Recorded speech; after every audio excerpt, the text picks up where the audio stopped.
apa? Baru, terus yang lain wa madzalika 'ala Allahi bi'aziz, dan itu bagi Allah itu mudah sekali. Nggih kula bolak-balik matur gitu. Terus dalam ilmu hakikat diterangkan manusia itu memberi kontribusi pada pilihannya itu tidak sampai 1%, mungkin tidak sampai. Misalnya kalau orang ditanya kenapa makanan ini enak, ya jawabnya biasanya gampang karena ini sate, kebetulan saya suka sate, terus bilang enak. Begitu juga misalnya hubungan suami istri, senang kumpul bojo mergo ayu dan sebagainya. Ya itu yang mudah diomongkan. Tapi misalnya bayangkan ke pas mangan sate enak terus gempa. Padahal satenya tetap enak. Kamu ya tetap sehat. Tapi gara-gara gempa menjadi tidak enak. Berarti yang benar kan mangan sate gue enak, syaratnya gak pas garam gempa. Ono syarat meneh, ora konangan sing utangi. Padha kowe ngloni bojomu sing ayu, iku syarat enak iku kudu ora ono gempa. Ora pas ngamuk. Pas ngamuk lah ya tetep ayu, tapi kan kowe ora seneng. Artinya gini loh. Ketika manusia mengatakan mampu, sebenarnya ada sekian hal yang manusia itu tidak ikut melakukannya, tidak ikut menciptakannya. Misalnya kue nyupir, supiranem enak, punya pengalaman. Tidak kecelakaan karena apa? Nyupir kue enak, mobilku normal. Mobilmu normal lah, wabrak mobil ya mabuk. Apa? Nah di sini ini manusia dituntut, diingatkan terus. Kamu itu butuh Allah, rahmat Allah itu yang melindungi kamu, bukan keahlian kamu, bukan kecakapan. Karena tanpa itu semua tidak bisa. Semuanya Allah. Ya, tapi manusia tadi, gara-gara misalnya tadi mobilnya normal, dia punya keahlian nyupir, terus mengklaim kalau keselamatan dia itu karena hati-hatinya dia, karena mobilnya normal. Padahal ada sekian catatan yang menjadikan dia selamat. Dan semuanya itu kudrahnya Allah Subhanahu wa ta'ala. Misalnya gak ditabrak wong mabuk, gak ono gempa, gak ono bumi merekah. Misalnya kita pintar nyupir lah, terus bumi memangap, terus kita kecemplung, apa-apa. Pokoknya daerah-daerah kayak ya rasa tak sebut nomor orang. Kira tahu muka safah ya bener mari tak sebut nomor yang ngeri. Intinya Indonesia ora aman, tapi kita tenang ae satunya ora aman kabeh ono sing aman.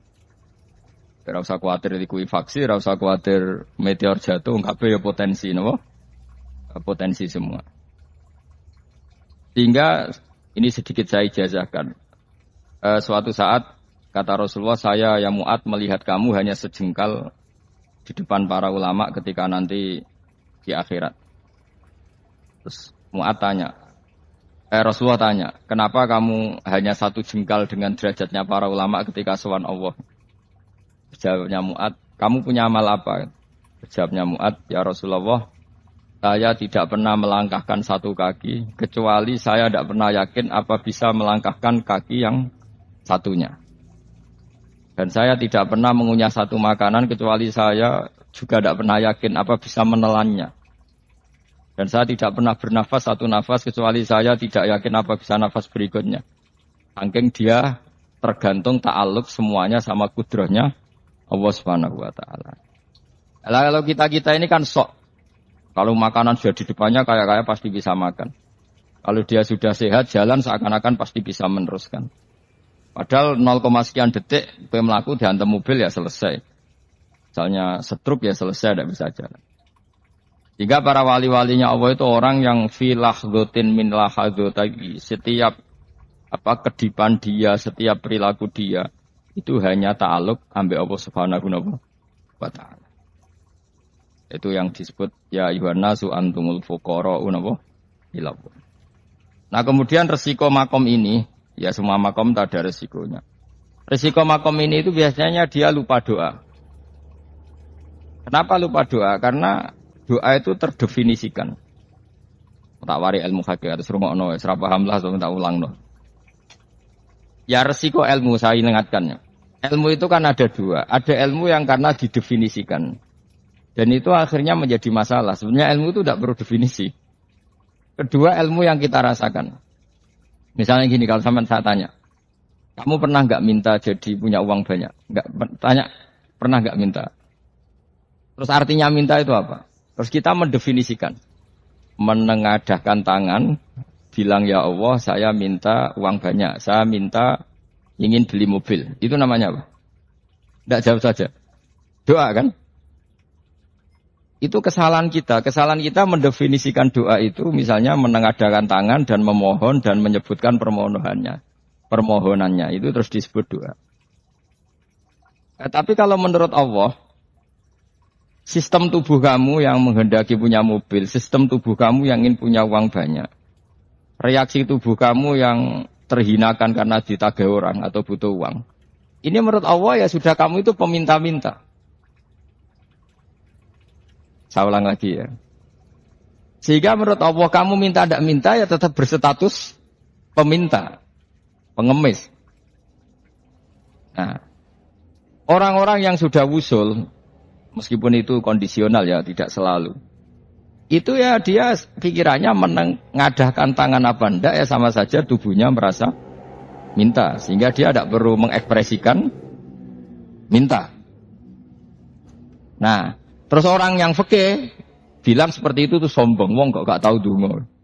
Sebetulnya keliru vonis orang fikih. Bagaimana mungkin dikatakan sombong? Dia reaksi tubuhnya, elemen tubuhnya sebetulnya meminta. Dia tidak berkategori meminta karena ilmu kadung didefinisikan kalau minta itu yang seperti ini. Itu kan lama. Nanti kalau suatu saat Indonesia yang kuasa itu terlalu NU atau terlalu yang tidak NU, lama-lama ada definisi. Misalnya yang dikatakan tahlilan itu apa? Ya bid'ah, Nabi tidak pernah tahlilan. Sahabat tidak pernah nahlilin Nabi, malah nganyak ngaji Nabi jadi tahlili. Manane tahlilan jalukno sepuro mayit, ngaji Nabi jalukno. Sehingga dengan tradisi itu tahlil itu masuk definisi bid'ah. Karena enggak pernah dilakukan sahabat dan para tabi'in. Ya salahnya kamu definisikan. Tapi kalau tidak kamu definisikan, sing diarani tahlil ya maca la ilaha illallah. Terus mungkinkah satu bacaan la ilaha illallah dilarang? Wong ra oleh maca kalimat tauhid. Jadi misalnya tahlil iku nglafatno kalimat tauhid. Oke tok ya ora ngara iso dilarang tapi nak tahlil iku mitung dinane mayit kaya Buddha, sangane kriminal. Enak. Ya sudah seperti itu. Makanya banyak orang salah itu karena ilmu kadung didefinisikan. Nah, definisi itu sebenarnya tidak mengikat dalam banyak hal. Ini penting saya utarakan. Ya karena seperti itu. Makanya itu masalah-masalah besar antara kita dan firqah-firqah yang lain. Masalah ahli sunnah, terus masalah yang lain-lain. Memang ya sudah seperti itu. Ya saya ulang lagi ya. Ketika Nabi Ibrahim mau dibakar Namrud, itu masyhur cerita itu. Dan kemudian jadi namanya Habib Syah itu. Habib Syah itu sebetulnya hanya ngutip Habib Abdul Haddad. Jadi syair itu sebenarnya ada di Diwanul Haddad. Apa? Diwanul Haddad. Diwanul Haddad itu syair-syair Abdul Haddad ketika beliau usul, beliau mukasyafah. Terus bagian dinyanyikan Habib Syah terus jadi populer. Saya ulang lagi ya. Tubuh kita, misalnya kamu lapar, perut kamu kan mereaksi minta makan. Andaikan kamu itu Tuhan, kan kamu tahu bahwa perut kamu itu minta makan. Tanpa kita bilang, ya Allah saya minta makan, Allah tahu kalau reaksi tubuh kamu minta makan. Sehingga orang yang tidak minta pun asal makomnya makom yang ikrar, mengakui kalau dia butuh, ya namanya sudah minta. Tapi fikih kadang mendefinisikan sing darani minta itu misalnya madhep kiblat terus menengadakan tangan dan sebagainya. Ya sudah kita sebagai orang pengikut ya yang ikuti fikih, yang ikuti tasawuf sebetulnya itu definisi yang sepihak. Sehingga ketika Nabi Ibrahim mau dibakar Namrud, masyhur itu cerita itu. Beberapa hari mungkin bulan-bulan orang disuruh Namrud cari kayu sebanyak-banyaknya. Ketika kayu sudah terkumpul mungkin satu lapangan, Ibrahim mau dibakar. Pegawai Namrud itu bingung caranya mencalok Ibrahim. Mereka saking gedene napa? Api. Nak diuncalok kok adoh iku ratok tengah. Nak diparekno iku kepanasan. Masyhur. Terus setan zaman iku urung akeh dadi ya setan tenan. Saiki kan duplikate sakeh dadi setan ra tau muncul. Wong duplikate wis napa? Akeh. Singkat cerita, setan itu muncul pura-pura jadi manusia terus ditemukan manjanik. Manjanik ya semacam ketepil besar yang jadi mana dari kiai-kiai ketepil haram, mereka penemunya setan. Dari ini tapi. Tapi nak manjanik penemuan setan itu betul. Walhasil terus dibikinkan satu manjanik semacam ketepil besar. Terus Ibrahim dilemparkan ke api. Lewat apa? Ketepil tadi. Idenya siapa? Setan. Nah ketika di tengah api itu unik. Kata malaikat Jibril datang terus tanya sama Ibrahim. Ya Ibrahim, apa kamu butuh saya? Butuh. Alakah haja, apa kamu punya kebutuhan? Ya Ibrahim lah, saya tidak punya kebutuhan. Amma ilaika fala, kalau ke kamu ndak. Karena kamu makhluk, apapun keren kamu Jibril tetap kamu makhluk. Amma ilaika fala. Ndak maksudnya butuh ke Allah nanti saya nyampaikan. Malah dinya Nabi Ibrahim, kalau Allah ndak usah kamu sampaikan ya sudah tahu. Gua ambek Jibril loh. Oh, aku itu ditekak tenan. Ya saya ulang lagi, apa kamu punya kebutuhan? Alaka hajalah amma ilaika fala, kalau ke kamu ndak. Ndak maksudnya butuh ke Allah, nanti saya sampaikan. Karena Jibril yang mentang-mentang dekat sama Allah dan tukang memberi informasi. Tapi kata Ibrahim, kalau ke Allah tidak perlu kamu, dia sudah tahu. Nah, itu terjadi nazumannya Habib Abdul Haddad Masyhur itu apa? Hasbi min su'ali ilmuhu bihali. Jadi cukup ilmunya Allah itu menjadikan saya tidak perlu minta. Hasbi min su'ali ilmuhu bihali. Jadi ada kondisi tertentu yang para wali itu, saya ulang lagi, kondisi tertentu yang para wali itu ya tidak minta. Tapi kalau itu ditiru jenengan semua ini jadi keangkuhan. Kenapa? Wes gak ndonga tangane ditenengake. No, atine ora eling pangeran, kan akhirnya ra njaluk tenan itu. Oke, aja niru wali-wali. Nah, wali-wali itu kan misalnya tangannya tidak menengadah tapi semua sistem tubuhnya merasa butuh sama saya itu pernah gitu. Tapi itu kondisional dan saya juga ngulang tidak mesti bisa. Ketika saya umroh itu pernah saya ada satu kondisi itu doa ya di putaran pertama dok.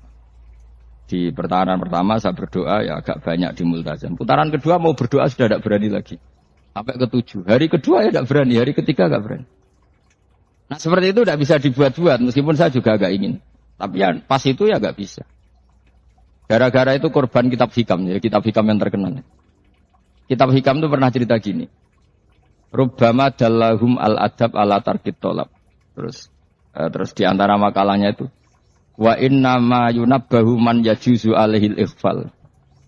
Tapi kamu jangan niru loh, dosa kalau niru. Tapi jangan ingkar ilmu ini, tambah dosa. Okay? Jadi niru ya dosa, ingkar ya dosa. Jadi ada seorang wali kata hikam. Kadang-kadang seorang wali itu mau doa diulang itu sungkan. Kenapa? Yang perlu diingatkan itu yang potensi lupa. Allah kan masih ingat doa kemarin. Loh itu gara-gara saya sebelum umroh itu mensinau kitab hikam itu. Agar butuh. Ya Allah. Sing tak dungani wingi ejek eling kok tak eling nomeneh. Jadi wa inna ma yunabbahu man yajuzu al-ifal, yang bisa diingatkan hanya orang yang potensi lupa. Sementara Allah tidak akan lupa. Tapi kan akhirnya dungane eling. Ya Allah kayak kemarin. Hari ketiga ya Allah kayak. Makanya menurut saya ilmunya orang hakikat itu juga ada sisi kriminalnya karena ya tadi. Tapi kamu ingkar ya keliru. Memang Allah gak mungkin lupa, ngapain kamu ingatkan? Makanya menurut saya Allah itu mandat terbaik, benar-benar Rahman Rahim. Mestinya nak Allah terbaik, kowe ndonga bedino malah ngamuk. Lah aku lali tapi mbok eling no. Tapi Allah kan ya maklumi ya, dengan kekeliruan. Kita ini kan selalu keliru, donga terus ya keliru sebetulnya. Karena seakan-akan kan mengingatkan seseorang yang mungkin lupa. Wong Allah tidak pernah lupa kok, kamu ingetin terus. Atau kamu menggurui Allah, yaitu ya Allah nang sebadani kalau di duake, padahal enggak mesti maslahat bagi kamu. Duake ora mesti maslahat bagi kamu. Maka ada sekian contoh yang wali itu dibuli pangeran. Saya sering cerita, banyak cerita wali itu dibuli pangeran. Digarap ya pangeran. Ini gara-gara salah dewi. Saya pernah cerita dan itu ada di hikam, betul di kitab hikam. Itu ada. Ada wali itu tukang hamal. Hamal itu manol di pasar, itu tukang angkut. Jadi kalau ada orang bawa barang berat diangkut dia, terus misalnya kalau dulu mungkin ya ke kereta atau ke ingat cerita terus diupai. Tak dapat apa dia pasti pulang karena dia hanya butuh makan satu piring. Karena dia tirakat makan satu piring untuk ibadah 24 jam. Ingat cerita dia ngeluh ya Allah. Kamu tahu, engkau tahu, saya ini pecinta engkau. Saya ini hanya butuh makan satu piring untuk kuat sholat. Tapi kenapa harus jadi juru manol? Berilah saya rezeki yang tanpa kerja. Selang sekian hari dia dituduh maling. Terus dipenjara, terus dapat rezeki tanpa kerja. Dia terjawab kenapa jadinya gini? Kan kamu minta rezeki tanpa kerja. Ya itu penjara itu rezeki tanpa kerja kan. Jadi Allah memperlakukan para walinya itu memang unik. Ya kadang dibully. Sehingga dalam cerita-cerita kenabian, kata Qadiyat itu, enggak ada orang yang sering dibully Allah kayak nabinya.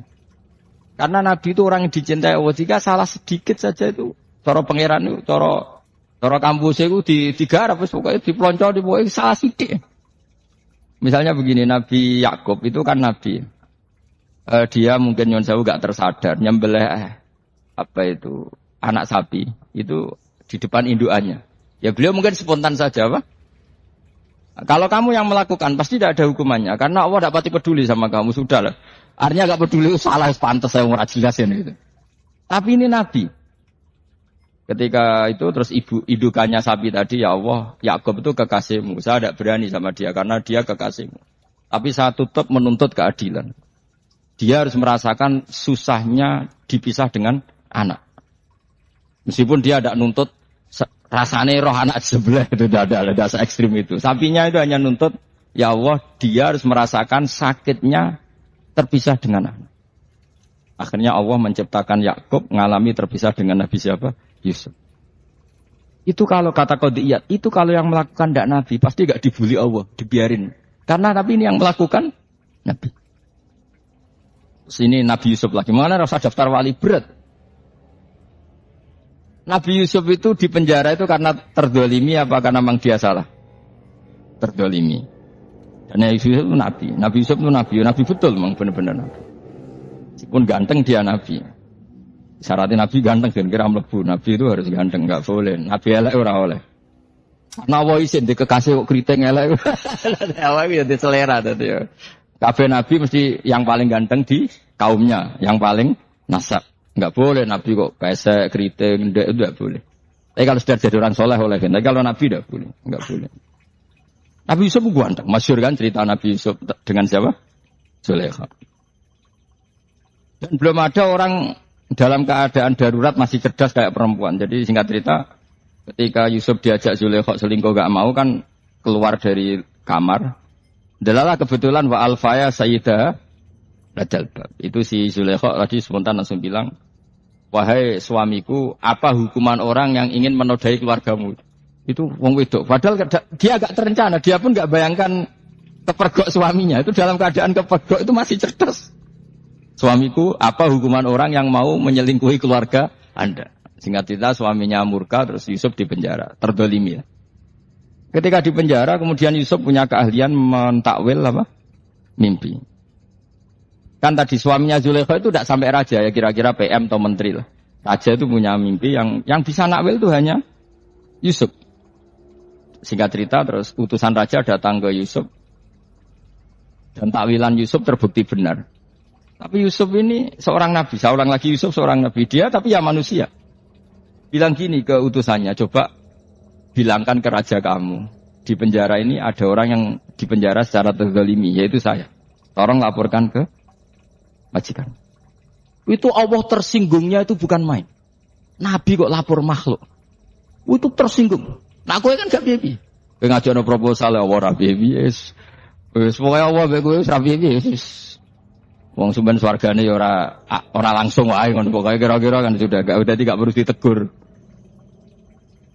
Makanya fa'ansahu syaitanu dzikra rabbi falabitha fi sijni bid'asin. Maka Allah mentakdirkan utusan raja tadi itu lupa melaporkan peristiwa Yusuf ke raja tadi. Sehingga raja gak pernah dengar kalau ada orang di penjara karena Allah tersinggung. Wong kowe ku nabi kok lapure ambek penguasa. Ngono tok iku wis Allah tersinggung. Karena dia nabi, gak boleh nabi lapor makhluk. Jadi Allah itu dengan Nabi itu sangat-sangat sensitif. Sangat-sangat sensitif. Ya begitu. Terus cerita yang terkenal, meskipun ini enggak ada di Quran, Nabi Musa. Nabi Musa itu pernah sakit gigi. Karena dia mentang-mentang kalimullah, orang yang sering komunikasi dengan Allah minta ya Allah, tolong tunjukkan obat gigi saya itu apa.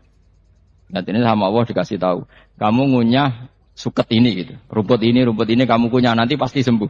Karena resepnya dari Allah ya pasti mujarab, kan nggak ke dokter. Singkat cerita dikunyah terus sembuh.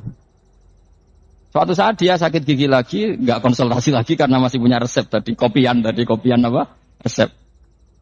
Dia datang nyari suket yang sama dikunyah tambah sakit.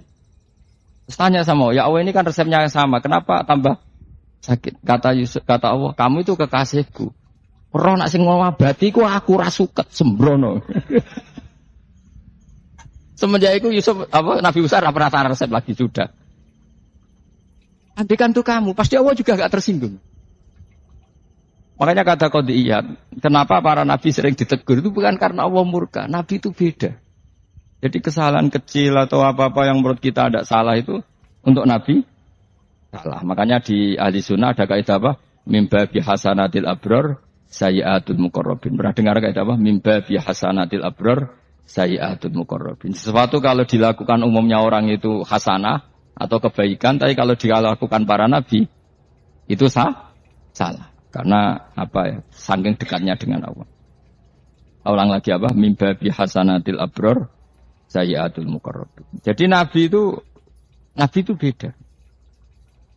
Nah, para nabi itu orang-orang yang ngalami fikir yang doa resmi kayak siapa tadi? Definisi fikih ya sering. Kayak definisi orang tasawuf yang sering.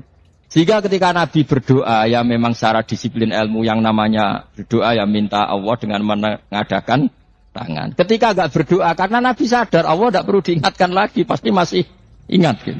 Jadi dua-duanya benar terus. Makanya Nabi itu lam yazal fit taraqi, Nabi itu selalu naik derajatnya. Karena pas minta ya benar, pas tidak minta ya. Kalau kamu turun terus. Pas minta itu karena tomak kamu, hadun nafsi kamu, serakah kamu, tapi enggak tahu diri pantas taora dengan permintaan. Kayak gue misalnya jongo jadi wali, iso Allah tersinggung. Bicara atau tirakat atau jaluk jadi wali. Tapi gak jongo ya Allah tersinggung. Kere ra tau jongo. Jadi orang kalau ndak wali itu sudah keliru terus. Ya muga-muga di sepuro, tapi tak kira iku akeh salah. Ya jajal ke donga wali kok Sabtu Qadir Jilani. Kira-kira Allah tersinggung apa nyembadani? Kira-kira tersinggung. Tak misalnya kira tahu donga kepengen kau Imam Syafi'i, apa yang tersinggung? Bocah ora di idola. Lah terus piye Gus? Ora piye-piye kadung salah biasa wae wis. Wis bakat salah no. Bakat salah. Wis dongane sing gampang gak sing mesti bener. Rabbana dzalamna anfusana wa lam taghfir lana wa tarhamna lanakunanna minal khasirin. Saya pernah punya kitab dan kitab itu menurut saya luar biasa. Bahkan ketika adu bully itu, adu cara mahasiswa itu kayak pelonconan itu. Nabi sama Nabi pengiran gitu. Dan itu sekali yang satu salah melakukan disiplin ilmu, pengiran itu degradasi. Dan Allah memang mengancam gitu. Kalau kamu melanggar ini, la'ah biton namin diwani nubuah. Nanti la'am khuan namin diwani nubuah. Kamu saya hapus dari buku kenabian. Tes-tesannya ya lucu. Misalnya begini. Kata Nabi Musa kan ditanya. Ketika dia khutbah ditanya orang. Siapa orang paling alim ya Nabi Allah? Sekarang orang paling alim itu siapa? Nabi Musa jawab, saya kan. Itu Allah tersinggung karena wong kok mletene ngono. Tapi andai kan Nabi Musa kok jawab Fauzi yo salah, tambah salah meneh. Atau enggak Ruhin, malah salah meneh. Tapi jawab Musa yo salah. Saya Gusti, saya kan. Orang paling alim siapa? Saya. Terus Allah memperingatkan Musa, ada seseorang yang lebih alim ketimbang kamu. Coba kamu harus ketemu dia. Ketemu singkat cerita, ketemu Nabi siapa? Khidir. Terus dalam 3 sesi ini, 3 babak ini, buli-bulian. Nabi Khidir itu dalam 3 babak ini selalu kelihatan salah. Di antaranya adalah, kalau sekarang ya mungkin digonjak sepeda motor atau perahu kalau dulu, yang menggratisi dia numpangi sepeda motor malah spionnya dicopot. Ya. Spionnya dicopot, dirusak. Nabi Musa kan sudah digratisin malah merusak yang motornya yang apa? Menggratisin. Nabi Khidir masih tenang. Kamu tidak paham. Ya, Nabi Khidir mesti nistok kamu tidak paham. Itu kata syurrahul hadis termasuk Ibnu Hajar al-Asqalani bilang gini. Setelah itu kedua membunuh anak kecil. Musa tambah marah. Anak yang belum punya dosa kok kamu bunuh sampai 3 kali ada 3 peristiwa. Itu kata Syurahul Hadis. Andai kan Musa kok diam tidak protes, maka dia akan disalahkan Allah. Karena dia berarti membiarkan kemungkaran di depan matanya tanpa reaksi. Jadi sebetulnya ketika Musa berontak itu Nabi Khidir. Nabi tenan gitu maksudnya. Jadi itu kan unik.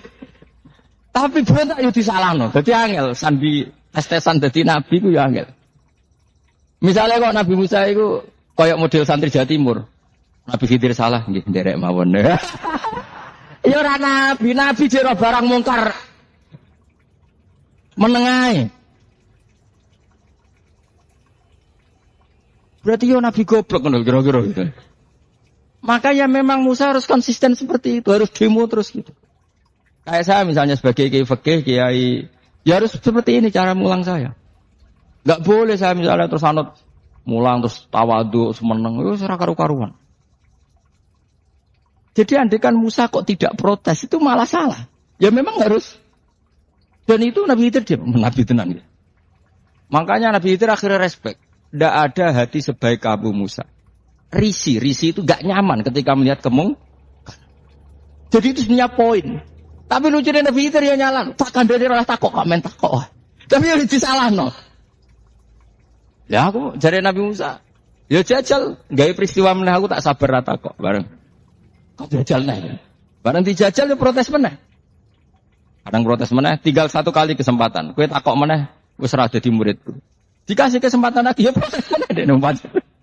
Tapi itu justru itu menjadi kelebihannya Nabi Musa karena syarat seorang nabi adalah al-musara'ah ila ingkaril mungkar kata Ibnu Hajar Al-Asqalani. Syarat seorang nabi adalah secepat ngingkari sesuatu yang mungkar. Enggak boleh. Ya iya toh kan misalnya kita jadi murid terus gurumu itu gandeng artis atau gandeng penyanyi dangdut. Dia nderek mawon. Jadi guru murid kok giyo.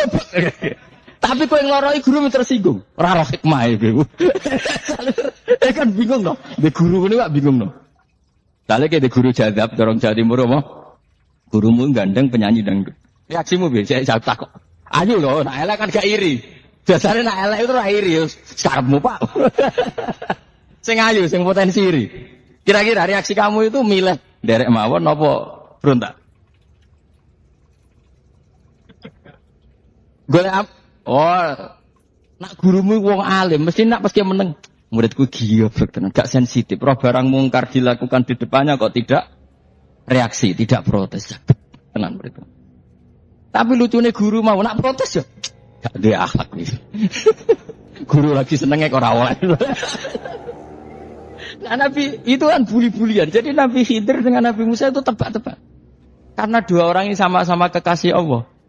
Itu Nabi Musa justru barokahnya itu dia tidak pernah klasmennya di bawah Nabi Khidir. Semua ulama sepakat klasmennya Musa tetap di atas Nabi Khidir. Sehingga yang berlaku ya tetap ilmunya Nabi Musa. Bahwa membunuh anak kecil tidak boleh. Merusak perahu milik orang lain tidak boleh. Karena Allah tetap lebih respect dengan ilmunya Nabi Musa. Nabi Khidir tetap ilmunya nggak dipakai. Meskipun dia disebut hakikat. Karena ilmunya Nabi Khidir ngani ngoyo. Ngani ngoyo wong ape mutusno ngenteni nginceng Lauh Mahfuz. Lah sing iso iku sapa? Barang ra mungkin kok. Mulane Nabi Khidir terakhir menutup kalimatnya wa ma fa'altuhu an amri. Dzalika ta'wilu ma lam tasti alaihi sabr. Aku dhewe nglakoni ini ya ora roh, wis ditakdir nglakoni ngene wae. Dadi Nabi Khidir ya ora paham. Jadi wa ma fa'altu an amri itu akhir kira-kira artinya saya sendiri tidak melakukan ini karena inspirasi saya sendiri atau keputusan saya sendiri. Tahu-tahu saat ditakdir melakukan. Karena pas itu Nabi Khidir disetting semuanya dengan ilmu hakikat. Yaitu bayi tadi memang kutiba kafiron. Kutiba apa? Kafiron. Memang dia nanti kalau umur nganti tua ditakdir mati kafir. Daripada mati kafir nanti, ya sudah mati sekarang. Tapi enggak mungkin kan ada syariat daripada soben beling pateni gek cilik. Wah ya. Ya ora ono syariat, tetap ikut Nabi Musa. Makanya kata Ibnu Hajar Al-Asqalani itu uniknya Allah sama para wali-walinya. Wali ku kelirullah, iku tetep disenengi pangeran. Terus pangeran nabi-nabine yo gejol-gejolkan, yo pancen nak wong. Terus keempat gini. Tadi kan saya punya contoh 3, ini contoh keempat, ini terakhir. Nah, kakean kok ilmu merah cukup, utekmu malah bingung kabeh. Nabi itu minggat, itu boleh ndak? Tanpa pamit, minggat itu pergi gak pamit, itu boleh ndak? Ndak boleh. Rasulullah meskipun kayak apa disakiti di Mekah, itu ndak pernah minggat, ndak pernah hijrah. Saya ulang lagi, karena butuh izin. Tapi Allah pernah punya kekasih, yaitu Nabi Yunus. Nabi siapa? Yunus. Itu Quran meredaksikan ya abako. Abako itu terjemahnya apa? Minggat. Kalau pergi itu dhahaba. Tapi ini Allah meredaksikan itu abako. Abako itu ya minggat.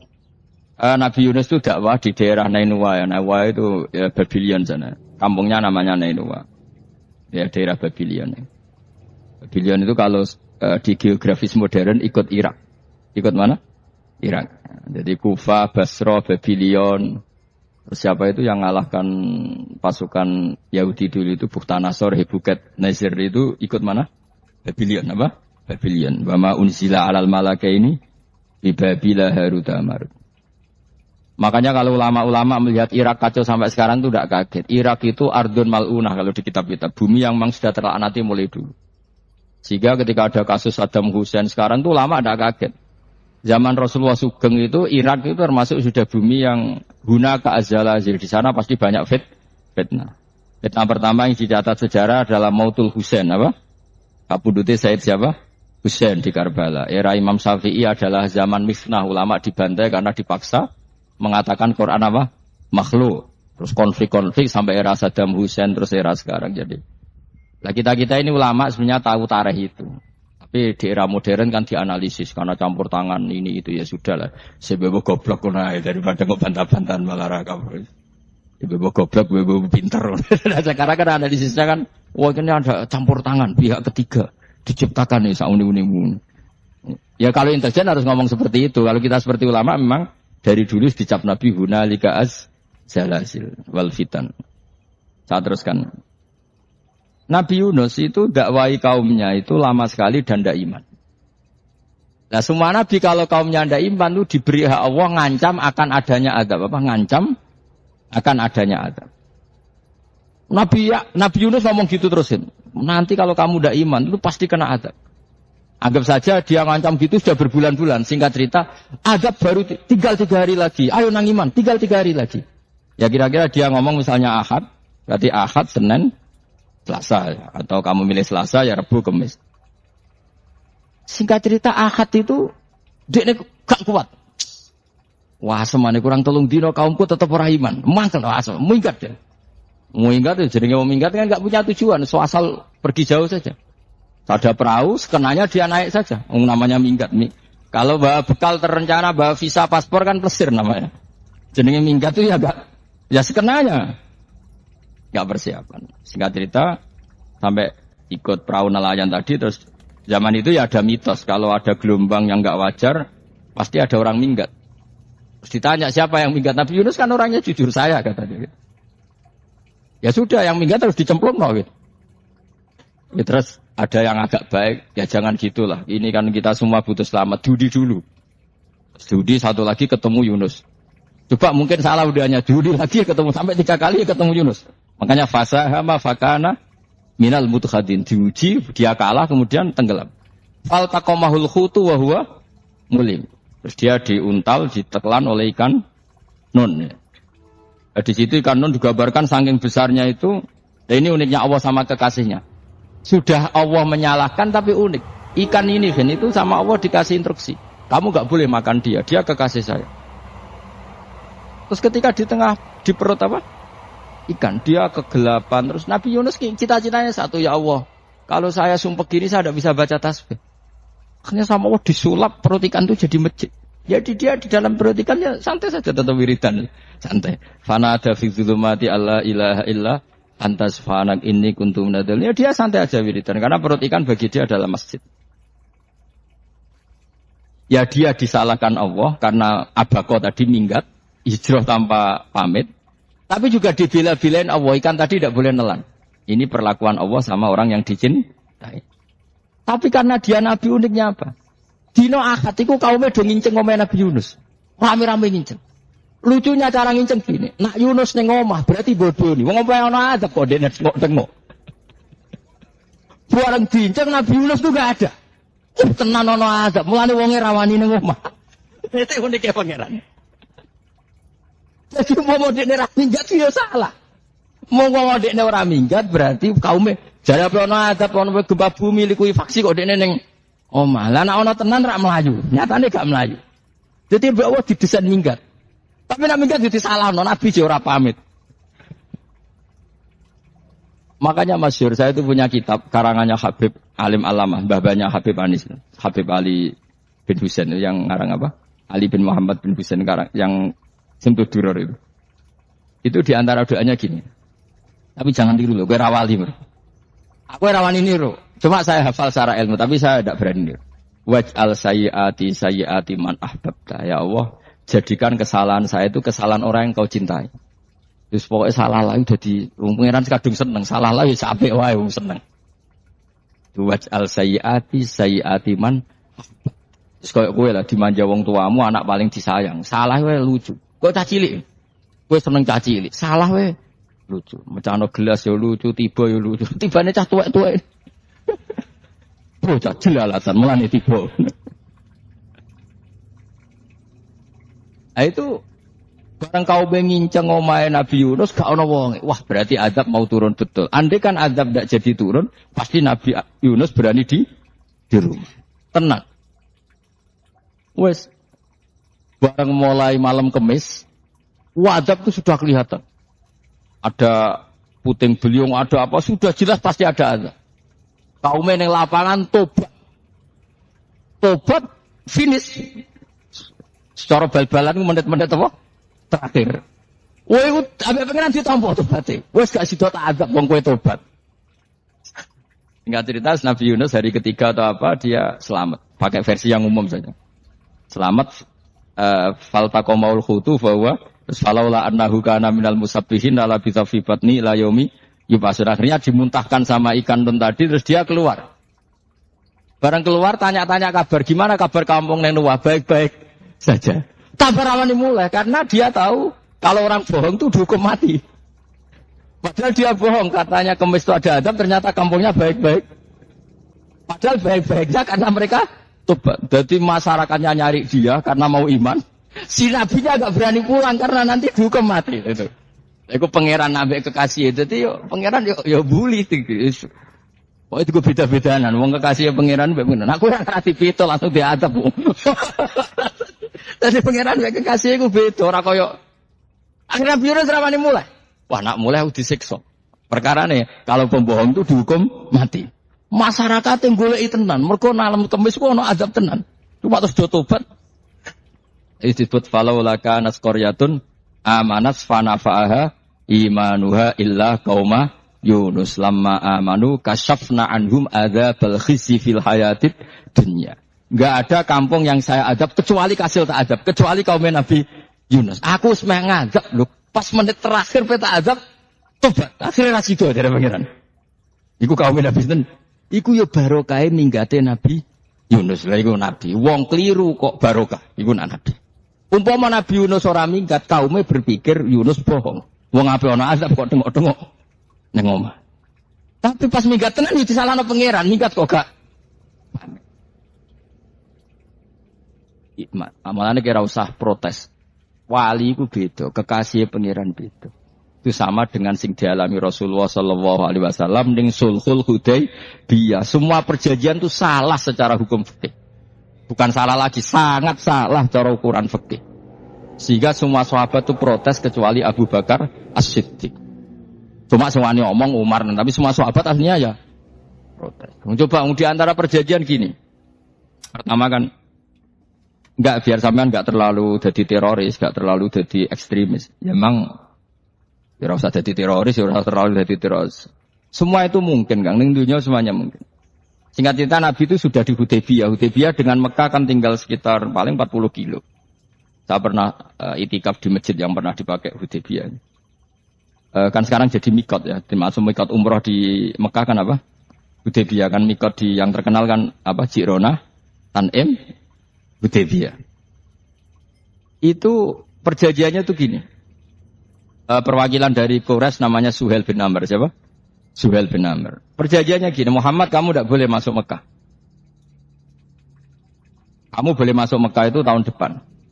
Padahal Nabi sudah bilang kepada sahabatnya, ayo kita umroh. Dan diberi hak umroh. Tapi setelah sekitar 40 kilo masuk Mekah, dicegat sama orang kafir Quraisy, tidak boleh. Nah, Nabi sakit tenan. Nabi kadung mentafsir, memberi berita gembira, saya mimpi, kalian masuk tanah haram, amini namu khalikin, aman semua. Semuanya bercukur gundul atau mencetak rambut. Pokoknya, kata sahabat senang sekali, karena mimpi Rasulullah tidak pernah apa? Tidak pernah salah. Bareng di situ, di antara perjanjiannya, ada makata Ali Muhammad Rasulullah. Ini perjanjian yang ditulis Muhammad Rasulullah. Kata Suhail, hapus kata Muhammad Rasulullah. Kalau saya tahu kamu Rasulullah, tidak saya perangi. Tulis Muhammad bin Abdullah. Kata Rasulullah, ya Ali, hapus tulisan Muhammad Rasulullah. Kata Ali, tidak saya tidak akan menghapus setelah Muhammad Rasulullah. Jadi Nabi unik. Hapus gak popoli, masih hapus aku tetap Rasulullah. Wong tulisan wae. Jadi Nabi rileks saja. Tapi Ali katanya, "Fawwa ma ana bimakhihi abadan." Saya tidak akan menghapus tulisan itu selamanya. Kata Nabi, "Kena ra gelem ngapus. Tanganku didono, aku sing ngapus." Nabi kan umi tidak bisa baca terus. Tangannya Nabi sendiri yang dilewatkan Ali ke tulisan itu sehingga terhapus. Nabi ya rileks. Wong tulisan wae aku ora ditulis Rasulullah ya tetap Rasulullah. Nabi masih rileks. Terus perjanjian kedua, kalau ada orang kafir Quraisy masuk Islam harus dikembalikan. Karena berarti keluar dari habitat. Tapi kalau sudah Islam kok masuk kafir lagi harus dibiarkan. Karena berarti kembali ke habitat. Nabi bilang, ya nggak masalah. Semua perjanjian itu merugikan Islam. Itu secara fikih pasti salah. Akhirnya Umar itu protesnya keras sekali. Ya Rasulullah, apa engkau masih Nabi? Lu takai sengak. Apa engkau masih Nabi? Dan Nabi jawab santai, bala ya saya masih Nabi. Tapi kenapa kamu hinakan kita dan memberikan kehormatan pada orang-orang kafir itu? Jawabnya kan Nabi lucu. Ya agama itu kayak pangeran. Masih aku perjanjian yang ngono kok pangeran sing angkat agama iki tenang wae. Kan Nabi ku unik. Perjanjian wae manusa gampang. Jadi Nabi itu saking imannya Allah tetap yu'izzu hadzal-din. Allah pasti memuliakan ini agama. Apapun perjanjian yang diciptakan manusia. Makanya bapak saya, Mbah Mun, guru saya itu ngaram-ngaram tenan mikir Islam. Islam mbok pikir haram, ono sing duwe. Ben ngono. Dunya rusak kok apa ben, tetep Islam itu mulya. Rasa mbok pikir wis keliru-keliru lah perjanjiane dunya keliru lah. Lho coba Uni Soviet kayak apa hegemoninya? Kayak apa kuatnya Uni Soviet? 100 tahun mengkooptasi Uzbek, Tajikistan dan tapi apa bisa menghilangkan keimannya orang Uzbek Ceknya? Ketika Uni Soviet bubar langsung malah negara-negara itu jadi persemakmuran yang negara apa? Islam. Indonesia kayak apa? Dikooptasi. PKI, dijajah Londo 350. Mbah Soleh Darat alim zaman Londo. Buyut-buyutku alim zaman Londo. Iku semondok Mekah ya alim. Zaman PKI ada wong alim. Saiki ayo zaman Islam Nusantara apa ono sing alim koyo. Berarti Islam menarik zaman wis diregani negara, zaman rung dinegani negara iku wis mul. Karena ini agama milik Allah. Punya ketahanan yang luar biasa. Mana dari Nabi tentang kayak perjanjian salah lamar. Gak apa-apa. Inna wa ta'ala a'azza hadad-din. Inna wa ta'ala la yudhi'u dinahu wa la yudhi'u. Pokoknya pengiran bakal ngembaru agamanya orang masalah perjanjian keliru lah. Perjanjian ketiga itu semuanya merugikan Islam. Tapi apa kata Abu Bakar ketika protes Nabi gak dijawab, datang ke Abu Bakar. Menurut kamu gimana? Jawabnya Abu Bakar lucu. Makanya ini menunjukkan makanya kenapa ahli sunnah berkeyakinan afdhalus sahabat itu siapa? Abu Bakar. Jawab Abu Bakar, wes amar, perjanjiannya keliru lah, wes keliru lah, kayak geremeng-geremeng santai geremeng. Tapi la tadkhul bainahu wa baina habibi. Kamu jangan masuk wilayah itu hubungannya orang yang terkasih sama kekasihnya. Wes gak masuk akal lah, semuanya menengah. Ya sehingga ya sudah Allah punya. Ternyata, nah perjanjian keempat ini yang agak Nabi hanya minta gini, dok. Itu saya turuti semua, tapi saya minta satu hal kata Nabi. Bolehkan diskusi tentang Islam terbuka. Makanya diskusi terbuka itu baru kata Nabi, jangan larang orang mendiskusikan Islam. Itu dok mintanya. Oke, dari Suhail, diskusi wae pikirannya Suhail kan, diskusi wae. Enggak masuk Islam, diskusi. Jangan larang orang yang membicarakan Islam secara terbuka. Ada kata terbukanya. Dari Suhail, oke, enggak masalah. Itu dok yang Itu pun nggak jelas menguntungkan Islam apa? Enggak. Akhirnya apa yang terjadi? Darunat 2 tempat-tempat pertemuan cara sakniki gerdu, gedung parlemen. Semuanya itu diskusi. Sajane Muhammad itu sapa? Konsep Islam ku piye? Dan semua yang cerdas dukung sajane yo bener Muhammad. Nyembah watu yo pancen giyoblok tenan. Pancen yo goblok tenan wong watu kok di. Terus nak Yahudi ora bener pisan, Nasrani ora bener pangeran telu. Waduh. Suwe-suwe hasil diskusi sepakat. Pancen yo tetep bener Muhammad. Tetep bener Muhammad. Akhirnya hasil diskusi itu akhirnya mereka membatalkan perjanjiannya sendiri. Perkara baru tahu. Malah Nabi ketika balik di Madinah, Umar sempat protes ning dalan. Oke ya Rasulullah, saya nerima konsep Anda, tapi saya menyisakan satu pertanyaan. Jadi jenengan niku ana ayat sing nurjukna la tadkhulunal masjidal harama insyaallahu aminina muhallikina ru'usakum. Lah kok nyatane ra sida mlebu Mekah, malah kita terusir kembali lagi ke Madinah. Iku Nabi yang agak lucu ngendikan. Mar, ning ayat iku ora gak ana taune. Apa ana ayat iku taun iki? Sing ngatene taun iki ra kowe. Jadi Nabi yo ora ana taune ya. Ora ana taune kok taune dhewe kan kira-kira. Ayat iku kan gak ana taune, Umar ae sing biar nafsiri tahun ini. Wong awam suatu saat kamu akan masuk Masjidil Haram. Tapi kan gak ada taune ayat itu. Apa di ayat itu ada tahunnya Umar? Dan Allah bilang tahun ini ya enggak. Ya sudah kalau gak ada tahunnya pokoknya mesti kapan-kapan terjadi. Tapi ora saiki. Kayak sugih rugen kan gak ada tahunnya. Ora saya. Mau aku dong gak ada sugih tapi kan tanpa tahun. Iku suwi. Nah, akhirnya apa yang terjadi? Ada diskusi masif di Mekah. Setiap yang cerdas, setiap Nabi tanya, Abu Sufyan siapa? Nabi mau komentar gini, sama siapa teknya? Misluhu la yajhalul Islam. Kalau Islam sudah didiskusikan, otak secerdas Ikrimah bin Abi Jahal, secerdas pasti tidak bodoh tentang Islam. Maknanya pasti akal yang waras memilih Islam. Wah, akhirnya Islam jadi masif. Ya sudah, karena Islam sudah masif, tokoh-tokohnya cenderung Islam, akhirnya perjanjian itu dibatalkan sendiri. Akhirnya waro'aitan nasa yadkhuluna fi dinillahi afwaja. Akhirnya mereka berbondong-bondong masuk Islam. Itu artinya apa? Nabi ku gawe perjanjian cara fikih keliru wae, cara fikih cara zahire keliru wae, tetap barokah karena punya hubungan khusus dengan Allah Subhanahu wa taala. Makanya la tadkhul bainahu wa baina habibi. Itu kan kayak ya sudah seperti itu. Di pangeran makanya Sayyid Ali itu Sohibu Simtiduran Adungawi di antara doanya waj'al sayyiati man ahbabta. Jadikan ya Allah kesalahan saya kesalahan orang yang engkau cintai. Karena ulama nyontono ngene, saiki Nabi Adam ambek iblis itu padha salah to ora? Enggak jawab. Padha salah, iblis itu salah bodori Nabi Adam salah. Dilarang mangan wit khuldi tetep mangan. Mok trimo rayuane sinten? Iblis. Tapi wong piye-piye pangeran ku seneng Nabi Adam. Sediluk diusir bar sumat tabahu rabbuhu fataba alaihi wa hada. Bar langsung Adam urung metu ka swarga diwarai. Dam ke kepengen tak sepuro nggih, tak warai dongane. Iblis tak diwarai. Ana kena donga, donga. Dadi ngene ke, ya pokoke wong disenengi iku menang kan. Lah kaya aja donga iku, kowe ora bakat wali biasa wae iki cerita. Ya sudah seperti itu. Ya, tapi emang ya sudah seperti itu. Nabi Adam itu urung pati keusir tenan iku fatalah qa Adam rabbihi kalimatin fataba. Jadi urung terlalu jauh dari surga. Kemana lagi pertama medun ke bumi ambek Allah diwarai beberapa kalimat sing dadekno di sepuro pangeran. Mergo waj'al sayyiati man ahbabta. Ini penting kalau atur namanya wilayah-wilayah kenabian itu wilayah yang kita tidak pernah tahu detailnya, tapi kita yakin Nabi itu para kekasih Allah. Dan agama Islam itu juga agama paling diridhoi. Maka di zaman apapun, kecewa apapun dengan perjanjian dengan negara maupun dengan dunia, Islam tetap dirumat pangeran. Kita ora usah kuwatir. Mikir Islam ku keliru. Nangit mayo oleh mikir keliru. Agamane pangeran kok mbok pikir. Sama masyhur. Sayyidina Umar itu kan khalifah paling sukses masalah futuhat. Di masalah apa? Futuhat. Dan Ibnu Umar setiap jalan-jalan itu dibully sama orang-orang.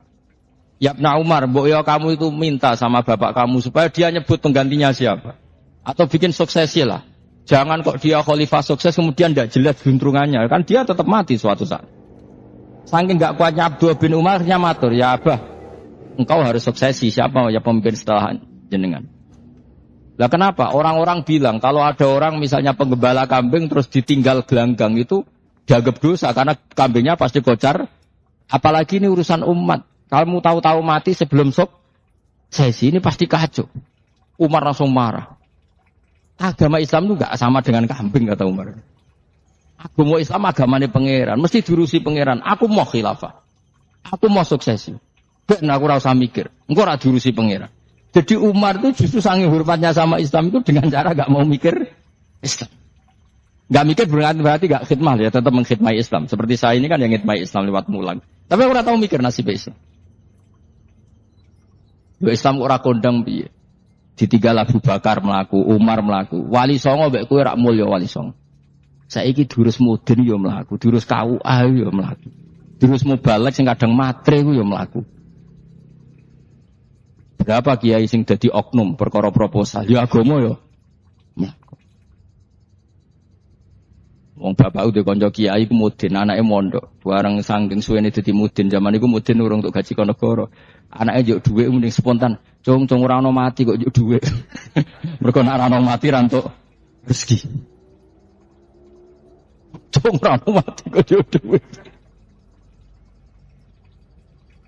Ngono iku agama ya ra piye-piye coba. Mergo agama iki diurusi Allah. Ayo nabi palsu ping pira wae mulai Musailamah sampai Musaddaq sampai Lia Eden. Kurang lagi. Mulai wali palsu kaya Rama Dosa apa Rama sapa iku.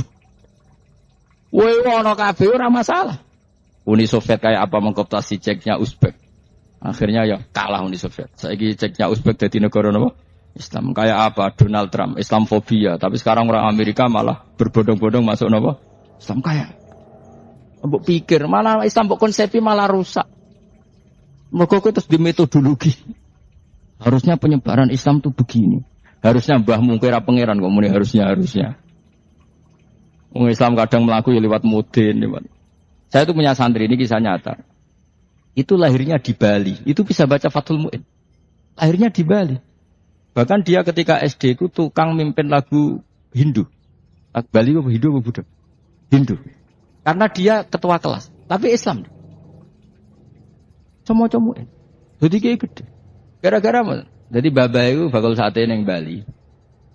Ya bakul sate. Berhubung sukses, ponakane misalnya ini diajak orang Madura kan gitu. Aslinya orang Madura.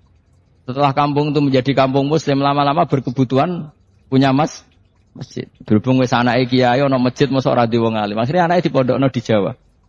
Pondokno di Jawa iso maca muin terus ngaji sama saya. Jadi saya iki ning Bali kok ana wong ora muin ya ana santrine di Bali maca Fathul Muin. Ning Jawa kadang wong ora iso maca muin. Jadi terima bakal sate muter terus. Kirap itu. Kayak Islam di Indonesia gara-gara pedagang Gujarat. Meskipun sejarah itu diperdebatkan ya gara-gara dagang. Karena mereka Muslim ya akhirnya menyebarkan apa? Islam. Jadi semudah itu Allah. Termasuk konflik Ali bin Muawiyah. Itu barokahnya sama susahnya konflik itu masih banyak barokahnya. Sayyidina Ali sama Sayyidina Muawiyah. Karena kita ahli sunnah ya. Tidak menyalahkan salah satu madzhab ahli sunnah ini. Itu barokahnya beliau konflik itu banyak sahabat yang migrasi. Ada yang ke Cina, ada yang kemana-mana. Termasuk yang diyakini para sejarawan, ada yang ke Selat Malaka. Termasuk akhirnya sampai ke Baros ini.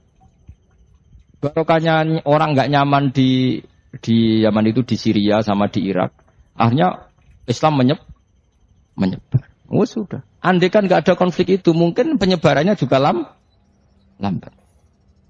Makanya saya bolak-balik bilang, setan itu ono goblok. Gomkor melok ngaji saiki. Setan ora goblok piye. Kalau ada anaknya kiai 5 lanang kabeh sih, alim kabeh iku didu. Mergo rebutan pondok induk. Akhirnya pondok satu titik di desa itu. Misalnya ning Beduan ya di meja. Gara-gara tuh konflik itu terus sing sitok minggat ning Kalimantan. Gara-gara anak kiai yo gawe pondok ning Kalimantan. Sitok minggat ning Sumatera, anak kiai yo gawe pondok ning Sumatera. Cara setane uga ngedu malah pondok tetap satu titik. Tapi setan iku goblok ora roh, akibat ngene iku ora roh. Akhire dulur didu menyebar. Lah wong saleh menyebar ning ndi menyebarkan sujud, menyebarkan Jadi setan yo ana goblok, muga-muga ora ngaji, muga nek ngaji rene roh, ana ngono ora usah ngono. Andai kan tidak diudik kan satu titik. Nggih betul. Tapi setan niku nek ana wong saleh iku didu. Nek didu ana sing kecewa minggat. Lah mingate wong saleh gak ape gawe apa? Mosok ape gawe dugem. Mulane kula anggere ana wong saleh tukaran Gus iku tukaran gara-gara tukar sak minggat ning Papua ya alhamdulillah kuwi. Apik. Kula niku rak Gus kancaku ya Gus sing minggat ki kuat. Angger pamit kula ora tau tak tangisi. Santur nuwun kok minggat temen. Mingate Gus ndak ganti piye. Paling yo gawe podok apa gawe opo. Setan nganti saiki belum tahu gitu. Mulane muga-muga ora roh. Jadi artinya nak pangeran ngersakno iku segampang iku. Lah coba di Ponegoro kan konflik sama keluarganya yang dulu ada yang mungkin sebagian pro Belanda. Ning Sulawesi ya tetep gawe napa? Pondok. Engko ning gone wis pokoke angker ning ndi. Wali Songo. Nan kali Joko agak pati cocok mbek buyutku Sunan Kudus. Pati cocok akhire dakwah ning kidul di daerah kene. So akhire ono ya mono dakwah ro khatam terus dadi Islam macam-macam. Serasa diterusno. Tapi ya barokah iku ana Islam tok Tingkir, tok Solo, tok Jogja. Cara rapati tukaran yo Sunan Kalijaga men ngewangi Sunan Kudus, Sunan Bonang ning gone. Berhubung barokah tukaran sithik-sithik ya. Jadi bahasa saya itu buyut-buyut itu Sunan Kudus itu luwih dukung Arya napa? Penangsang. Sing Kalijaga dukung wong kene so. Sutawijaya. Mbok lho pokoke ora usah diterus-terusno. Pokoke saiki wong Jogja diulang Kudus, buyut-buyut kula niku tiyang Kudus. Wis ora usah dijero-jerono, nek jelas barokah. Mau ora tukaran ya utak-utak ning Pantura.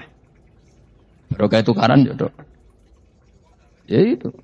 Tapi ora usah terus nang ngono tukaran barokah ora usah muni ngono. Pokoke napa pangeran sing ngersakno kabeh barokah. Tapi ora usah diciptakan. Ana suami istri pegatan terus. Ya kadang ya barokah sing wedok untuk bojo luwih bener. Akhirnya alhamdulillah saiki bojoku apik. Padahal sing lanang tau GR, nak pegat iso apa? Ora piye-piye malah apik. Iku pangeran. Makanya mikir Islam yo mikir. Sekarang kan ada orang terlalu semangat Islam terus dia konsep Islam harus menguasai negara, akhirnya memaksakan jadi pemimpin. Itu Islam harus kultural. Akhirnya kejawen Islam. Muat Islam kudu kaya, jebule kedonyan deknane ora. Islam kudu fakir, bebas hisab, kefikiran akhirnya buruh Cina. Justru kakean konsep bisa mari kewajib. Lah ya ana sing, "Wah Islam kudu sugih, nek sugih ben kuat." Jebule bareng sugih kedo, ana sing milih fakir ae ben tambah hisab, kefikiran nek Islam buruh Cina. Islam harus merebut negara supaya ada konsep khilafah. Pas ngrebute wis ngafir-ngafir wong akeh. Pas prosesnya wis dadekno perkara. Islam harus kultural, jebule main-main gong wae malah sindenan terus. Ra sida dakwah, mergo kakean apa? Kultural ora usah dikonsep, terus ben mlaku. Pangeran dhewe sing ngatur Islam. Kayak apa agama ini pernah ditinggal orang-orang terbaik. Mulai para sahabat tabiin sampai wali songo, nyatanya tetap berjalan. Iku nunjukno agama ini diurusi Allah Subhanahu wa taala. Napa khidmah wae. Kayak saya yang mengkhidmah Islam. Khidmah itu berbakti memberi pelayanan pada Islam. Tapi ra usah ngrasa mimpin apa Islam, apalagi membuat konsep untuk Islam. Justru konsep kita ini nanti yang merusak. Karena tadi ngendikan ulama-ulama wa inna minal ilmi la jahlan. Kadang ilmu itu tetap melahirkan kebodohan. Kenapa? Ketika ulama ditanya innalil ilmi tuhyanan ka tuhyanil mal. Karena ilmu itu punya keangkuhan, kelajutan kayak lajutnya harta. Misalnya gini, saya seorang faqih. Ditanya sesuatu yang tidak mendesak pun saya jawab. Hanya karena mempertahankan kredibilitas saya sebagai seorang faqih. Padahal jawaban saya itu malah bahaya bagi Islam. Misalnya gini, contoh gampang. Ada orang misalnya Ruhin baru tobat, dia sholatnya salah, rukuknya salah. Terus saya ditanya sama Fauzi, Gus sholatnya Ruhin sah apa enggak? Wong dia enggak memenuhi syarat dan rukun. Tentu saya sesuai disiplin fikih saya bilang enggak sah. Karena harus sujudnya ngongkrong atau dia sholatnya Fatihahnya tidak benar. Padahal andaikan saya tidak jawab lebih baik. Karena apa? Bisa saja menurut Allah sholatnya dia enggak sah secara fikih tapi diterima Allah. Karena dari tidak sholat menjadi sholat. Itu kan ibarat begini. Orang makan tela yang agak-agak beracun, tapi tidak racun yang mematikan. Itu baik apa enggak? Ya tidak baik jawabannya. Tapi kalau bandingannya daripada tidak makan sama sekali, tentu baik makan. Nah, kesalahan itu yang, makanya kata Imam Ghazali, kesalahan itu yang dialami para fuqaha mu'asirun sekarang. Setiap pertanyaan itu dijawab. Dan ironisnya karena sesuai disiplin. Ya tidak bisa. Makanya saya pernah punya teman, divonis dokter 2 bulan lagi mati. Terus teman itu gak doyan mangan. Tapi sarannya dia hidup kalau ada obat dari Jerman katanya. Kalau ada obat dari Jerman dia hidup. Kalau enggak ya mati kan. Tak tilii. Mati kapan? Kan itu cari kabare 2 bulan. Sesuk suban 2 bulan. Lugus 2 bulannya cepet kok malah sesuk. Kowe iku iman mulai cilik. Memangnya mati iku enggak 2 bulan kasih sesuk wae sesuk iso wae kok. Wong pangeran sing di otoritasnya wae ra jajeni 2 bulan 3 bulan kok dokter jajeni ke percaya. Men aneh-aneh wae. Sik tak takoni Israel lah ngono. Iya Gus, ora mesti bener kok tak imani. Lah iya kok kowe cek goblok kowe iku mondok 2 bulan iku ora mesti sesuk ya mungkin. Nah padha-padha mungkin sesuk ya mungkin kok ya mungkin. Padha-padha mungkin kok milih sing 2 bulan, milih sesuk ae. Milih sesuk saiki tak istighfar be aku, tak ngaji dadi keren mati sesuk. Yo Gus, jebule bodoh nih, bodoh biasa. Saya kisah urut.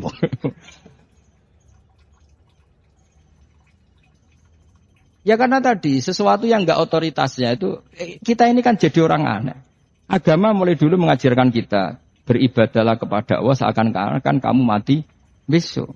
Nak kowe santri tenan tanpa diancam mati 2 wulan niku nak ibadah kok mati sesuk 2 wulan niku kesuwen. Lho kula nganti saiki perasaan kula nggih urip mesti. Mulane kula di dhuwit 200.000 cara kula nggih kathah. Urip nganti sesuk di dhuwit 200.000 aki ya. Ana wong butuh dhuwit akeh mergo nyongkone urip suwi. Kula ger. Lan kula ora pati seneng derajat, sesuk mati kok di derajat barang sesuk. Ya gitu mangka anak tamu tuh. Akhirnya dia terus mulai rileks, mulai sebelum malah ramati. Sembrono terus. Maksud saya itu kita makanya kembali lagi antumul fuqara'u ila kita ini butuh apa? Makanya kula suwun soalnya anut para nabi dan kalau ada kesalahan para wali, para nabi itu kesalahannya apa? Mimba bi hasanatil abrar sayiatul muqarrabin. Jadi nabi itu karena hubungannya dengan Allah sangat apa? Dekat sehingga hal-hal yang cara zahir itu salah tapi itu menjadi berkah dan kita tidak pernah tahu kayak apa sulhul apa? Hudaybiyah. Makanya kata Abu Bakar, enggak ada sulhun a'dhamu minal Hudaybiyah. Enggak ada perdamaian yang lebih afdal ketimbang Hudaybiyah. Makanya saya itu termasuk ulama yang setuju misalnya di McGill di Amerika atau di Kanada itu kan ada Islamic Studies. Saya pernah ditanya, Gus, kalau ada sekolah perbandingan agama menurut kamu setuju enggak? Saya bilang enggak masalah. Yang penting asal yang dikaji itu Islamnya, bukan orangnya.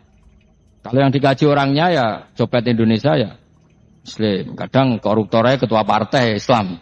Nah, anak wonge kan macem-macem. Yang dikaji Islamnya loh. Asal yang dikaji jangan orangnya. Orangnya bulet-bulet. Wah juara lah no. Juara. Karena pikiran saya niru Hudaybiyah. Ketika Islam didiskusikan secara masif, tetap yang unggul itu Islam. Makanya Rasulullah minta enggak apa-apa, semua percaraan saya setujui, cuma jangan larang orang mendiskusikan Islam. Akhirnya di Mekah, di Darun Nadwa, di pojok-pojok kampung, di perapatan-perapatan orang tanya, sebetulnya Muhammad itu maunya apa? Mereka ada yang bilang, ya Muhammad kepinginnya wong nyembah pangeran. Pangeran itu apa sih gawe langit bumi? Akhirnya sing situ, iya, pangeran ya pantas sing gawe langit bumi, pangeran ora tahu saya apa-apaanan. Sono sing mulai cerita, iya aku tahu nyembah pas duyoi luwak. Sampai aku izin pangeran udah yoi luwak. Ono sing cerita meneh, aku tahu pas nyembah pas tangane coplok. Waduh cerita kenaifane pangerane. Ya gara-gara boleh dulu enggak boleh dilarang oleh negara. Negara itu pintere Nabi. Mau aku jaluk orang boleh mendiskusikan. Karena kalau didiskusikan pasti ja'al haqqu wa zahaqal. Mun kula terusno. Inna wa yusmi'u may yasha wa ma anta bimusma'im man fil kubur. Fa alam tarono ta ora ngerti sira eta alam tekse ora ngerti sira anna wa ing satuna wa ta'ala iku anzala nurono sapa Allah minas sama'i sanging langit. Allah nurono ma'an ing banyu. Akhrajna mongko ngetokno sapa ingsun. Fi tetep ing dalam dawa akhrana iltifatun ta iltifat. Iltifatu pindah anil ghaibati sanging dhamir ghaib. Mestine kan fa akhraja. Tapi dadi napa? Fa akhrajna. Harusnya kan Allah menurunkan hujan dari langit, kemudian Allah mengeluarkan beberapa buah. Tapi diganti apa? Akhirnya. Kemudian kita Allah maksudnya. Kami Allah menurunkan bihi sebab anane mak samarat ing pira-pira buah. Mukhtalifan ingkang warna-warna apa alwanuha pira-pira warnane samar.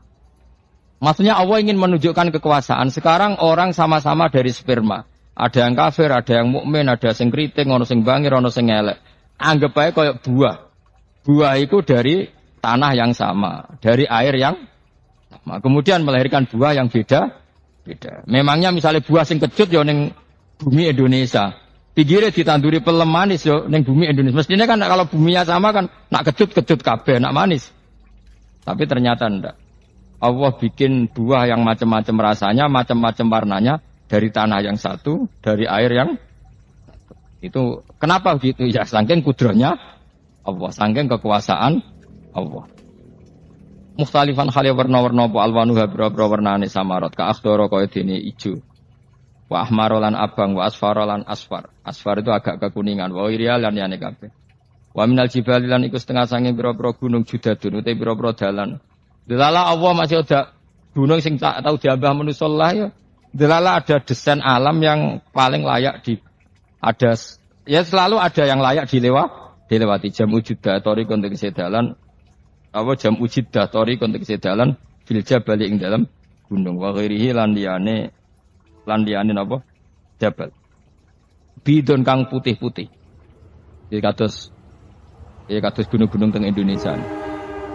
Nak didelok wadoh kemudian ada jalan mesti nyilirit ketok putih wa khumrun lan ana sing kemerah-merahan wa sufron ka kuning-kuningan ya mukhtalifun ingkang beda-beda alwanuha apa pola warnane judat fil jibal bisidati ana sing terjal wa filan ana sing kropos yes kaya gunung-gunung itu kan ana sing apa cengkramane ku enak berarti sidah ana sing napa dari tanah sing napa kropos wa gharabi busut lan pira-pira watu kemloso piye kuna manane kemloso watu besar sudun kang ireng-ireng atfun ala judat suhurun tegese pira-pira watu syadidatu sawati kang banget ireng.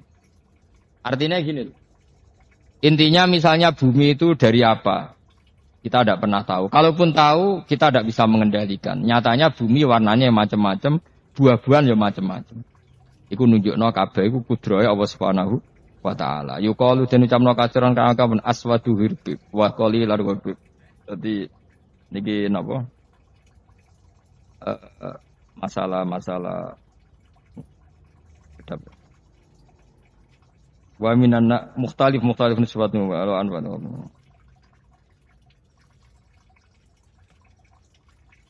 Aswadu tur banget ireng hirbibun wa qalilun hirbib aswad niku bahasa mawon guys pokoke wong Arab niku biasa ireng banget ireng jelinteng lah ngeten aswad itu maknane iku wong Jawa nek muni ireng banget misal ireng jelinteng pokoknya wis ireng disifati sesuatu yang mempertegas apa kehitamannya wa minan nasilan setengah sayang manusa wa dawabilan pira-pira napa kewan wal anami lan pira-pira raja kaya jadi kalau dawab itu mulai melata ya dawab, mulai kodok ya dawab, nanti mulai hewan apa saja itu dawab. Kalau an'am itu lebih yang agak terhormat, kayak apa? Kambing, kayak unta, sapi itu masuknya apa? An'am mukhtalifun utai sing beda-beda apa alwanuhu pira-pira warnane iki kabeh. Ya kadzalik kaya warnane pira-pira kewan. Pira